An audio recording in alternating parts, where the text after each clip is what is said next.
On April 15, 2013, 2 bombs exploded during the Boston Marathon, killing 3 people and injuring 264 others. For the next 3 days, investigators reportedly used a high-tech system called BriefCam to analyze local surveillance video. Hours of video are condensed into minutes, and experts can zoom in on suspicious actions, like a backpack being left behind.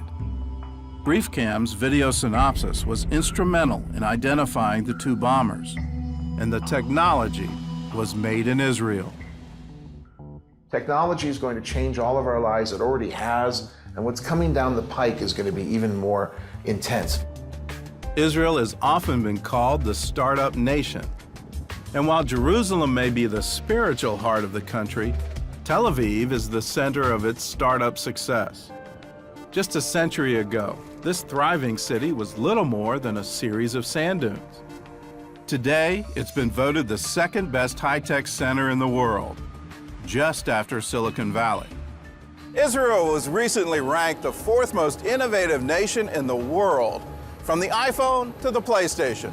Many of the ideas behind your favorite gadgets came from inventors right here in Israel. Flip-top cell phones, keyboards for smartphones, Intel Pentium chips, the ability to print straight from your computer, the flash drive, the chip in the iPad, the OS that runs the Amazon Kindle, the chip that controls the Sony PlayStation, and the 3D sensor in the Xbox Kinect. Every year, American companies are shelling out more and more shekels to buy small Israeli startups. The latest example is Waze, an Israeli smartphone app that gives live traffic reports based on your location. It warns users about traffic jams, accidents, and even sitting police cars. In 2011, Waze made headlines by helping drivers navigate the LA traffic jam known as Carmageddon. 2 years later, Google bought the program for just under $1 billion, making it the most expensive app in history. I think the key challenge for Israeli companies now is to go from startup nation to scale-up nation. We need to build bigger companies, not just sell them early to American multinationals, but to actually get them bigger, to get them into the sales process, and to create more jobs both here and in America and around the world. So what gives Israel its technological edge?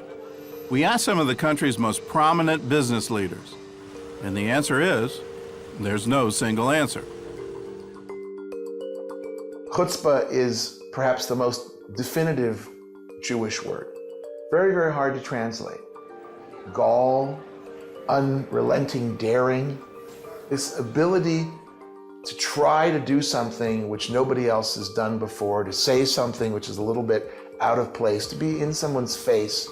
That chutzpah is what allows us to actually break the boundaries and to break the rules and to go out of our comfort zone in order to create new things.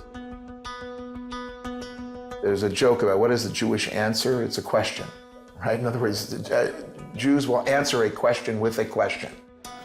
That culture of challenging and debating and arguing, it's everywhere in Israel. Arguing is healthy because you get to better answers, you get to better results. And I think that is a key cultural attribute in Israel's economic success story and its economic miracle. Our roots, our education, maybe even that it's coming from the Talmud, is always being skeptical and asking questions. And I believe this tradition, this culture, it's a part of our DNA. Whether you call it the Socratic method or the Talmudic method, you choose it. That's a big part of how we learn and how we teach our kids. If you were looking for a single group to basically make your ideal pool of entrepreneurs, you couldn't look for a better group than immigrants. Immigrants make great entrepreneurs because they already did it in their own lives. They were the CEO of MyLife.com. They took risk, they moved to a foreign country, they had to handle legal and facilities and HR to get jobs and banking and marketing, and they basically had to scale up innovation has a direct correlation to diversity. If you all think alike, you all act alike, I'm sorry, it's not going to be a particularly creative place. In Jewish life, parents always advocated to the kid that he has to learn and also that he has to venture if he wants to succeed. I always say that the secret source of the Israeli high-tech is the Jewish mother who asked her son at the age of 7, after all what we have done for you, asking you for one Nobel Prize, is it really too much? Yossi Vardi is known as the godfather of Israel's high-tech industry. He's invested in more than 80 internet startups, including a company started by his son. Came with 3 of his friends. I gave them the money. I didn't have much of an idea what they are going to do. But still, I gave them the money. They created this unbelievable product, and the rest is history, as they say. That unbelievable product was ICQ, the world's first instant messaging service. Less than a year later, America Online bought the company for $400 million. Very hard to extract the DNA of success. You have to understand, if you venture, you cannot do only successes, because if you are trying to be involved in an area where there are only successes, you are not taking risks. So failure comes with the territory. Failure is not a 4-letter word the last time I looked. Failure is part of the process. Not every team wins every game, but you gotta try, and if you fail, you gotta learn from your mistakes and then pick yourself up and do it right again. Are the failure rates lower in Israel than they are in the rest of the world? And they're not. Israelis don't fail any less. The difference is they just keep trying. People don't understand, for example, if you're presented the choice of investing in 2 entrepreneurs, one who's actually never tried it before, one who's tried and failed. Always take the guy who has tried and failed. Your statistical odds of getting a return on your investment are far better with that person. If you're looking for the next generation of high-tech success stories in Israel, you won't find them in business school. In most job interviews here, the big question isn't where you went to college, but where you served in the military. When I get a resume, the first thing I look at is what did this kid do in the Army? I don't look at the university, I look at the Army unit, because that's going to tell me a lot about who that person is.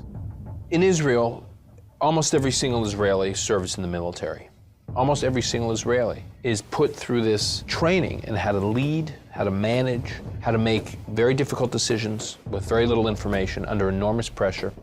And these skills hardwire young people for being entrepreneurs and launching and running or helping to run startups. We give the chance for every soldier to express himself and to say what he really believes without punishing him because his rank is a lower rank. So I have to tell you that sometimes listening to these officers, they raise a lot of stupid ideas in my point of view, 40, 50, 60%. But 20, 30, 40% are wonderful ideas. Once they're out of the Army, soldiers take the same skills they've learned tracking terrorists and use them to make life safer for civilians. Israelis have developed everything from bomb-sniffing mice to software that prevents identity theft, to a scanner that lets you keep your shoes on during security checks at the airport. Many Israeli IT companies are founded by alumni of an elite military intelligence unit known as 8200, a highly secretive group that specializes in cyber warfare. Unit 8200 is believed to be the brains behind the Stuxnet virus that targeted Iran's nuclear facilities.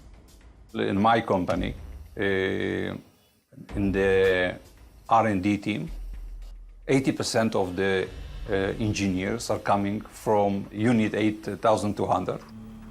Major General Aharon Farkash was the commander of Unit 8200 for 4 years.